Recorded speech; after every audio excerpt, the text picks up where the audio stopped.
Welcome to Spider-Verse Minute, the tri-weekly podcast where we watch Spider-Man Into the Spider-Verse 1 minute at a time. I'm Sean Slater. And I'm his sister Caroline.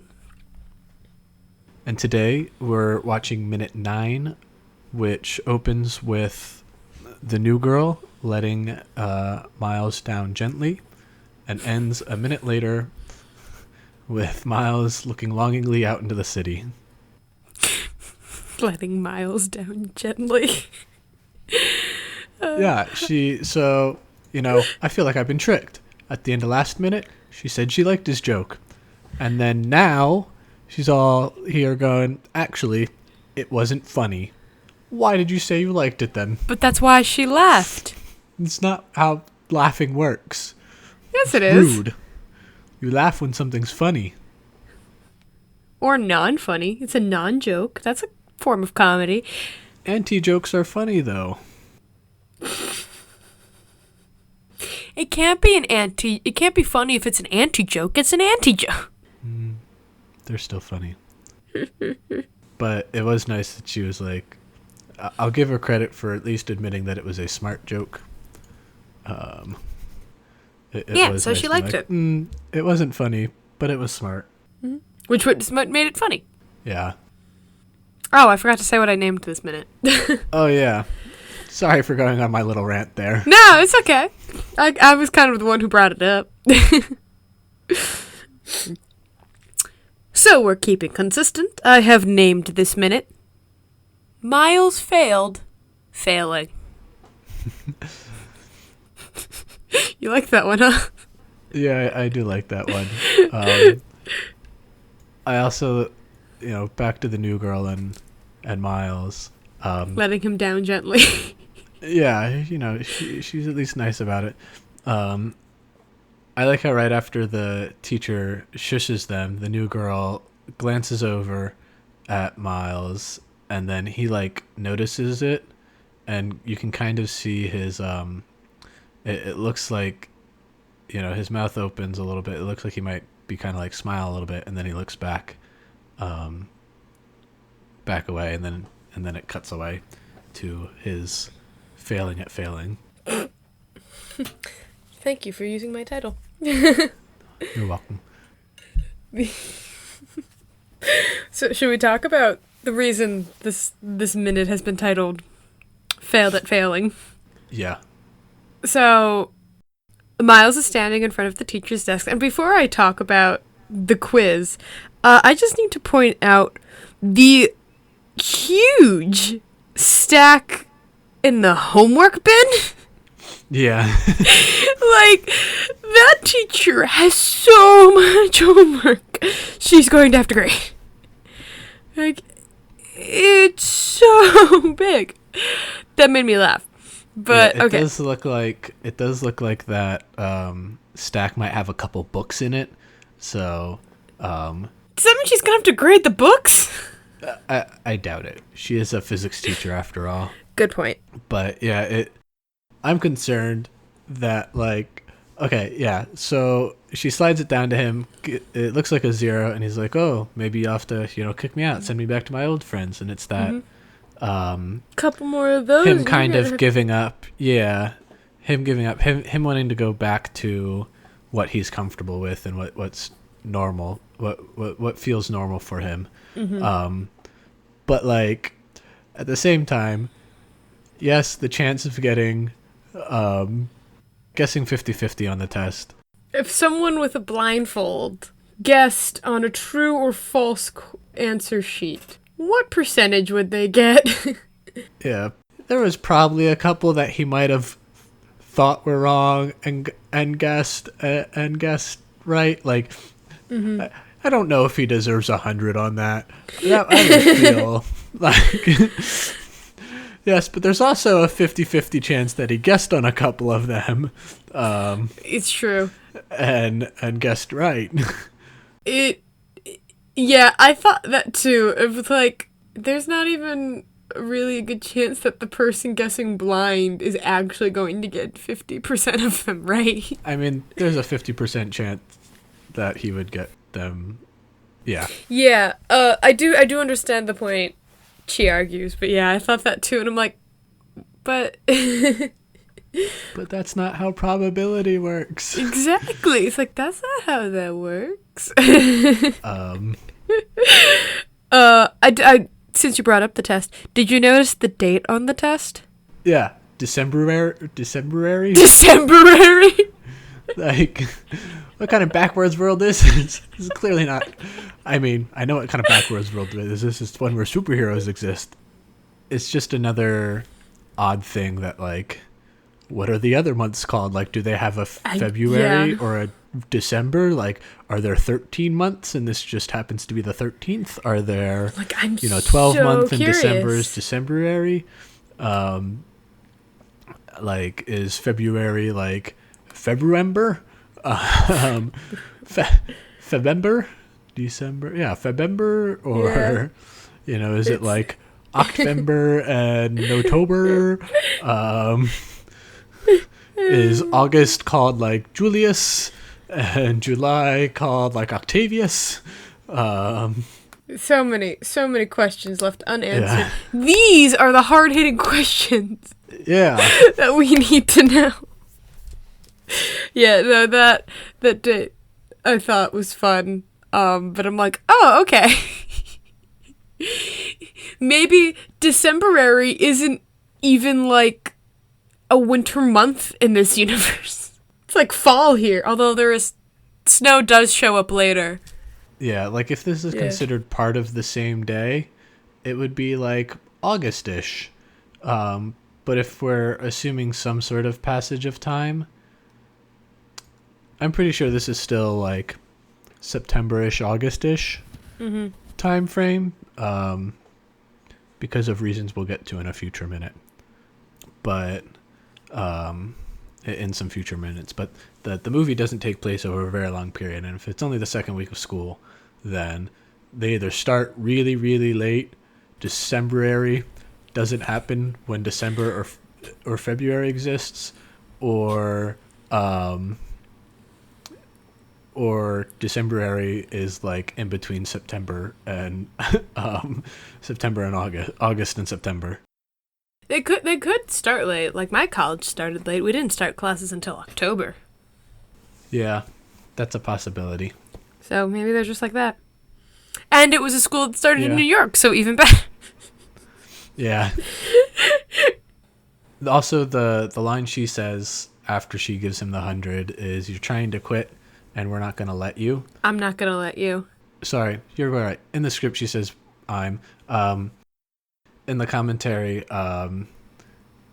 they were mentioning that they said "we're" as part of the line, so that could be. They said that this was from an Obama quote, but I wasn't able to find which Obama quote by just searching "You're trying to quit, and we're not going to let you." But yeah, this was another one where like, yeah, we just straight up stole this quote. He's like, we're just gonna. Well, and it's like, it's generic enough that like it doesn't feel like they're stealing a quote. Yeah. Yeah, it doesn't feel like a quote. It's not like, with great power comes great responsibility. Like, that's clearly a quote. But, like, to say, you're trying to quit, and I'm not going to let you, that doesn't feel so much. Because, like, I've known a few teachers who, maybe not said exactly that, but something along those lines, who's like, I'm not letting you give up on yourself. I've had coaches say that. I've had teachers say that. So it's like, it's nothing super identifiable as like, oh, they're quoting something there. It's like something a teacher would say. Yeah. And on the whiteboard in the background, it's the same problem that the math teacher had on the chalkboard in the previous minute, or on the whiteboard in the previous minute, where they were having it's the same class for me as Calkin. So either she's moving around, the class isn't also the same one that they were doing or it doesn't look like the same one. Oh, it might be. It doesn't look like the same one that they're doing it in, because the desks look a little different, but they do look. I thought they were individual desks, but it looks like they're kind of the shared desks. Yeah. Well, I think they are the shared desk because Miles puts his books down like off to the Well, side. yeah. In that one, but I'm talking Mm-hmm. about in the scene where she gives him the grades. The grade. Oh, okay. Those desks look shared as well. I thought they were split. Oh, okay. I didn't take note of that. I did take note of the posters in the back, and I wrote them down. All except one because I couldn't tell what it is. But from left to right, I have Newton's Laws, which is a short poster for all of Newton's Laws. I mean, there's only 3 of them. Good point. Still, even for only 3 of them, it seems like a short poster. Anyway, then we have the astronomy poster. Then some poster that I could not make heads or tail of. It looks like an old planetary poster. Okay. Where they would have like the orbits be circular and just the way they would write old things, but it also looks like there's a lot of circles on it, so it could just be a pretty poster. It could, yeah, I wasn't sure what that one was. That one was hard to say. And then right next to that one is my personal favorite poster of this classroom, which is the gravity poster. And it says, gravity. There's an apple, and then below that is holding it down from the beginning. Which I'm like, amazing poster right there. That's a really good science Yeah, joke. Science pun. I liked that a lot. That made me laugh.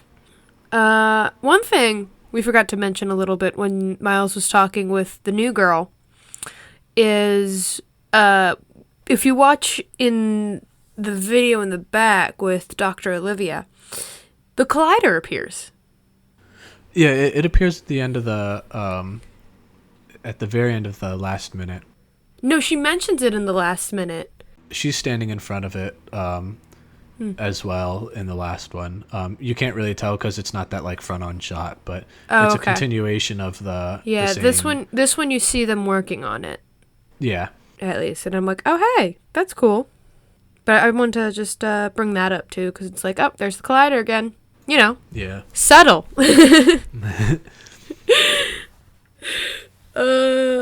Yeah, and then so he gets assigned the personal essay from the physics teacher, which isn't the one we see him working on, because this is the essay from the his literature class, on Great Expectations. Again, subtle. Which, yeah, I also like. It didn't. I didn't really put that together. I was a little confused because like when I first saw it, I was like, wait a second. Those aren't the same teachers that assigned him the essay. And is he just going to write his Great Expectations essay and then also give it to his physics teacher? See, I thought that was the essay he was writing for his physics teacher the first few times I saw the movie. Yeah. But they do a great thing with showing the passage of time in this one where when you first see him, or when you first see Miles, and on the whiteboard in the background you can see Genki's like schedule. He has his classes. Did you notice written out on it. ceramics is a class they offer at the school? Yeah. It's like underwater basket weaving. Are we sure this middle school isn't just like a pre-college? I mean, there's, we had some classes that could be of like I mean, it's not. We not had that art surprising. classes. We didn't have a specific ceramics class. I mean, we had like I mean, granted, this was in high school, but we had the tech ed classes and some of the home ec classes. Even were then. a bit more specific than that, and so it's not surprising if you have in a advanced middle school. Yeah, and well, even just in an advanced charter school, that you have more specialized classes. Yeah, I just thought that was amusing, and apparently, it is funny to see. He's taking ceramics. Okay, that's got to be a terrible time to take ceramics. Like, I just got done moving around and sweaty, and now I got to work in ceramics. Ugh. Yeah, maybe his lunch in between the two. Yeah, maybe there's lunch. He also has a rice cooker. Sorry, I just had to point that out too. I thought that was a cool detail. He has a rice cooker. Yeah, it's a nice little detail. Like instant rice cooker. Because they put it there to kind of help signify, or as part of his, cultural background, in that he's a Korean American student. Rice cooker. Yeah. Well, at first I'm like, wait, is that Miles' rice cooker? Because we see him in the beginning Yeah. of the movie eating rice. And I'm like, no, that was from a pot. I don't think that's it. I also it kind of threw me off because I thought that was Miles's schedule in the back at first That's what I thought too. I'm like, we didn't see him take ceramics. until it sort of cuts and shows that the bed's right next to Miles, and so it kind of makes sense that Miles's stuff is on that side and Genki's is on. Genki's. Sorry, I always read it as Genki, and then they pronounced it in the commentary as Genki. Yeah. So if I mispronounce that, I'm sorry. But you get 3 shots of that whiteboard throughout this scene, and each shot it gets progressively more cluttered with post-it notes that Genki has put up, to kind of show that this isn't just him sitting there for a couple seconds and being like, I don't know how to do this, and then leaving. He's been here long enough that Genki has put up a bunch of post-it notes on there to try to help. I do want to talk about this. You also in this, you also see when it's showing him, you see the amount, these 2 giant stacks next to him, which frame him really well. I paused and I counted these. And I will say, it looks like it's a combination of books and some loose paper, so it was hard to tell exactly what was what. But from what I counted, a combination of both stacks, there were 34 items on his desk. That is twice as many as I counted. It's twice as many. I went and I counted each one. Yeah, because... And again, the lighting made it a little hard to tell what was what. But from what I counted 34 items. I counted 14. It's far more than 14. But I think I was just counting the books. Okay, yeah, because I think there's some folders in there, some loose papers as well. But I'm like, that is an absurd amount of things to have stacked on your desk. Yeah. And I mean, it makes a little bit of sense because there isn't a whole lot of room in these dorms. There's not. You definitely see that. Yeah. The other thing on the whiteboard behind Miles is you see a picture of, or you see a poster of Chance the Rapper. Well, it's a modified Chance the Rapper's album cover from the coloring book. Nice. But what's different is on his cap he has a 4 instead of a 3. So on the actual album cover it's a 3. And I guess I just remembered in the 2 previous minutes we talked about how there's no Vate, and we couldn't figure out what Vate was. Maybe that's Decemberary. Maybe it's supposed to be vape, but they just said Vate instead. Oh, maybe. No vaping, no vating. Yeah, no, they just say no vape. No vape, but instead they say no vate. I don't know. Totally theory. I'm gonna stick with it because hello, Decemberary. Anything goes in this world. That just totally hit me. It's oh yeah, I guess that makes sense. Things are changing in this one. Do you have anything else for this minute? No, that covers everything okay, that I wanted to talk about. I have one last thing. Okay. This is the first time we get one of the alternative scenes that shows up in the movie when Genki was a more prominent character.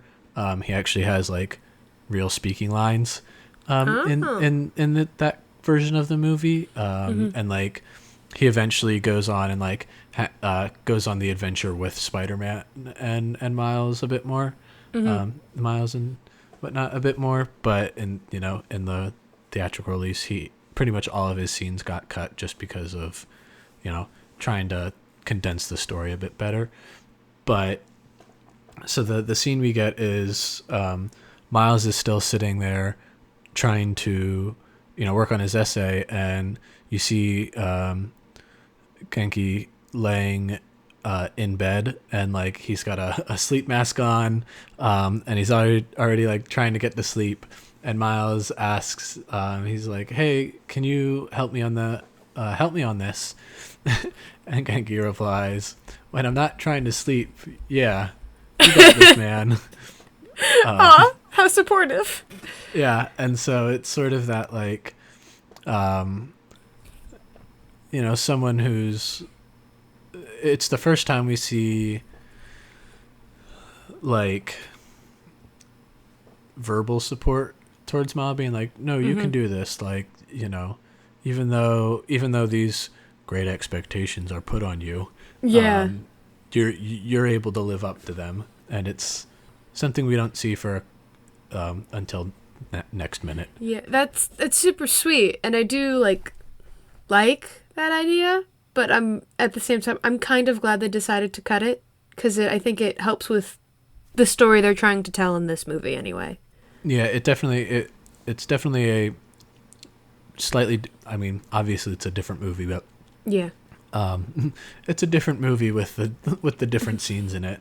It has a slightly different, impact and different meanings throughout it. I actually think it would have had a bigger impact than maybe we're giving it credit for, because a lot of these beginning minutes seeing Miles at Visions is just showing like how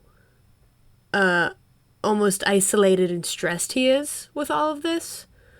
So even just having that one character, even if it's just the roommate, to say, "No, dude, you got this," it doesn't show Miles as isolated or as like he's got nobody.